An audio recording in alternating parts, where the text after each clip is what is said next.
This is pure Stormclaw. If you prefer the minimalistic gameplay loop of just swiping at your enemies and killing them, then this is the Stormclaw for you. We're focusing all of our power into our basic attacks and ramping up our damage with Grizzly Rage. This build has zero downtime. You never have to worry about your spirit. Just grab a controller, hold down your basic attack, and win. For our skills, we're using Claw. It's going to be our main source of damage. Every time we swipe with Claw, we're also using Storm Strike. That's because of the Great Staff of the Crone. We'll use Blood Howl off cooldown. This will give us attack speed and heal us. We want to use Hurricane before we go into a fight. This is going to give us damage reduction, and it can't be used during our Grizzly Rage, so we need to use it before. Earth and Bulwark is going to be used for popping us out of CC, and the same with Trample. But feel free to use Trample to get yourself around quicker too. Grizzly Rage is one of our main sources of gaining damage. Not only do we get the damage from the ult itself, but we're also using Rampaging Werebeast, which is giving us a stacking 10% critical damage every time we crit. Also, when we use our ultimate, we'll trigger Inexorable Force, which is going to pull enemies towards us multiple times throughout the duration of our ultimate. For our Spirit Boons, we're going to use Wariness, Iron Feather, Swooping Attacks,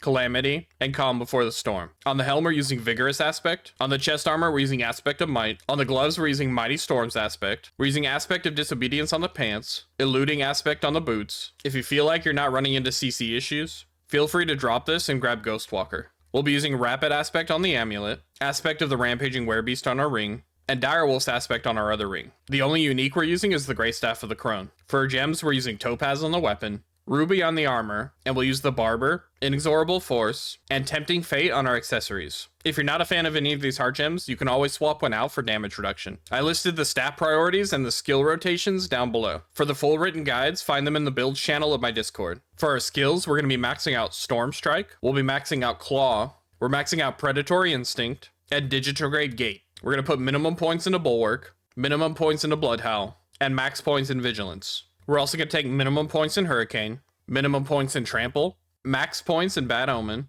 max points in Toxic Claws, and max points in Envenom.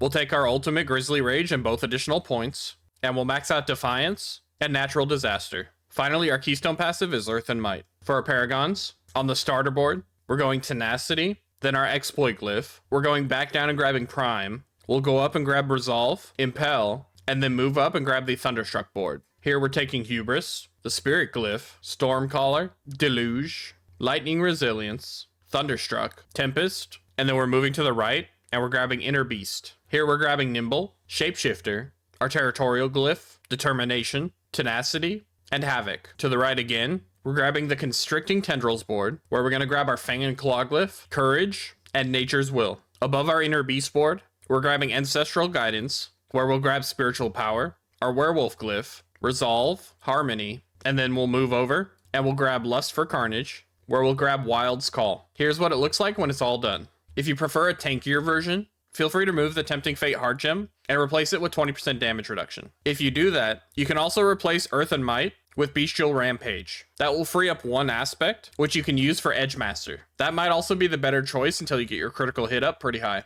Now, if you want the more involved version, I put out Cataclysmic Stormclaw yesterday. That build has extremely good AoE and is capable of using Injured for that sweet endgame damage reduction. If you want to find any of my written guides, join our Discord at discord.gg/screamheart. We have a great community with a lot of helpful people, and I do my best to answer each and every question. I'll see you there. Now it's time for Daddy Druid to go get some Mama Druid love, if you know what I mean.